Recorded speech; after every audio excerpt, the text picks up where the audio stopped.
Olá! Hoje a nossa conversa vai fundo no capítulo 10 de Neemias. A gente tá lá em Jerusalém, sabe? O povo voltou do exílio, os muros já estão de pé, e aí eles se reúnem para algo bem sério.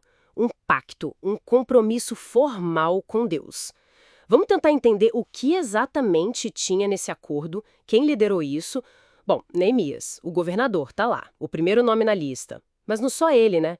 Tem outros nomes importantes, tipo Zedequias, e listas de sacerdotes, levitas, líderes, nomes como Seraías, Jesua filho de Azanias, Parós. Isso ajuda a, dar um rosto para esse momento, né? Exato. E registrar esses nomes todos não era só para constar, sabe? Tinha um peso.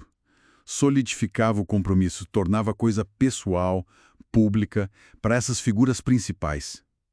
Cada nome ali era uma responsabilidade assumida na frente de todo mundo. Sim, e o interessante é que não ficou só na elite, digamos assim. O texto fala que o restante do povo também entrou nessa. Sacerdotes, levitas, porteiros, cantores, o pessoal que trabalhava no templo e todo mundo que tinha se separado dos povos vizinhos por causa da lei de Deus, inclusive as famílias, quem já tinha idade para entender. Isso mostra bem a abrangência, né? Não foi algo imposto de cima para baixo. Era um compromisso que envolvia, assim, várias camadas da sociedade que estavam alinhadas com a lei. E a seriedade é, é palpável. Eles selam o pacto com um juramento e até uma maldição caso não cumprissem.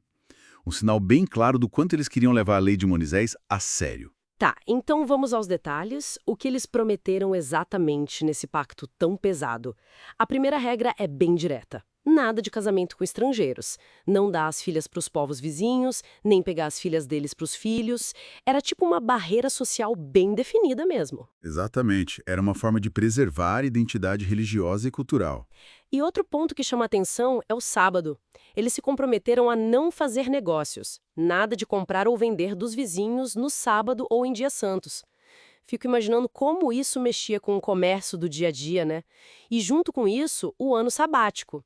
A cada 7 anos, deixar a terra descansar e perdoar as dívidas. Pois é. O interessante aqui é pensar no porquê dessas regras, né? Era para manter a identidade, como você disse, evitar influências de fora e também seguir os preceitos da lei, que tinham implicações sociais e econômicas bem claras. O descanso da terra, o alívio das dívidas, tudo isso vinha da lei. Faz sentido essa lógica de preservar a identidade. Mas aí o pacto entra forte na questão do templo, né? Eles assumiram a responsabilidade financeira, tinham uma contribuição anual obrigatória, 1/3 de ciclo de prata por pessoa para o serviço da casa de Deus. Isso era um imposto específico para o templo, E esse dinheiro era para quê? para as coisas contínuas. Os pães à proposição, as ofertas de cereal, os holocaustos regulares. E também para as ofertas dos sábados, luas novas, festas. Enfim, para manter tudo funcionando. Era a base para manter o culto ativo. Com certeza. E a organização ia além. Sim, tinha mais coisa, né? Eles criaram um sistema de sorteio para as famílias trazerem lenha para o altar, em tempos definidos. Cada um tinha sua vez. Bem pensado para não faltar. E o compromisso de levar as primícias todo ano. Os primeiros frutos da colheita, das árvores, o melhor ia para a casa do Senhor. Isso, e não só das plantas. Verdade. Os primogênitos também. Os primeiros filhos homens, as primeiras crias do gado, dos rebanhos, tudo levado aos sacerdotes no templo, como mandava a lei. E as primeiras porções de tudo, farinha, grãos, frutas, vinho novo, azeite, iam para os depósitos do templo, para os sacerdotes. Claro, não podemos esquecer dos dízimos. O povo entregava 10% das colheitas aos levitas. Mas olha que interessante a estrutura. Os próprios levitas tinham que dar o dízimo do que recebiam, o chamado dízimo dos dízimos. Isso ia para o tesouro do templo, e um sacerdote acompanhava. É uma logística, assim, financeira e administrativa bem detalhada, né? Tudo para garantir que o templo funcionasse e quem servia lá tivesse sustento. Perfeito. E tem aquela frase final que meio que amarra tudo isso, né? Não negligenciaremos a casa do nosso Deus. É um resumo potente do espírito desse pacto. Então, resumindo nossa conversa, Neemias 10 mostra esse esforço coletivo de um povo se reorganizando.